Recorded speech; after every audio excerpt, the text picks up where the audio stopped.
Approchez un peu plus près. Voilà, regardez-moi bien dans les yeux. Vous pensez que la justice est la même pour tout le monde? Vous pensez qu'on ne rigole pas avec les symboles de la nation? Laissez-moi vous prouver le contraire. Je vais vous raconter l'histoire du plus grand braquage raté de l'histoire de l'humanité. Le jour où un homme a volé les joyaux de la couronne, juste ici, à Londres, et au lieu de finir pendu, il a fini avec une retraite dorée payée par le roi. Nous sommes en mai 1671. À la Tour de Londres, un homme nommé Thomas Blood, un aventurier irlandais complètement barjot, décide qu'il a besoin d'argent. Son plan? Voler la couronne. Mais on n'entre pas comme ça.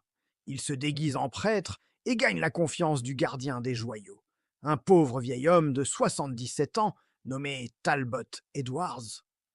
Blood est malin, il flatte le vieux, lui promet un mariage entre leurs familles.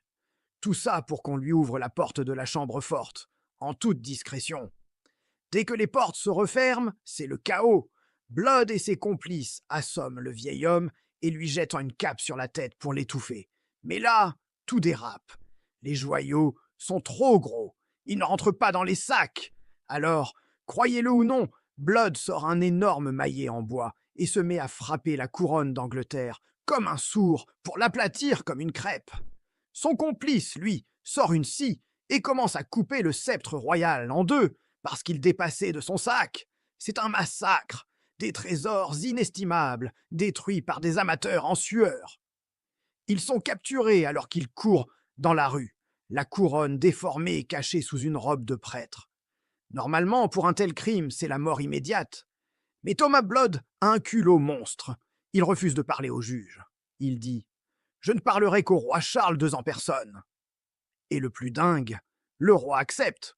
Il le reçoit, et il est tellement fasciné par l'audace de ce criminel, tellement mort de rire par le récit de la couronne aplatie au marteau, qu'il fait l'impensable. Il lui pardonne tout. Mieux encore, il lui offre une pension royale et des terres en Irlande. C'est une insulte absolue à la loi. Cet homme a détruit les symboles de l'Empire et il finit avec une retraite payée par VOS impôts. Si j'avais présidé ce tribunal, il n'y aurait eu ni pardon ni pension. Il finirait déjà en compote dans mon assiette. Et vous? Vous trouvez ça normal? Dites-le moi en commentaire avant que je ne perde mon sang-froid. Abonne-toi ou je te condamne à l'exil.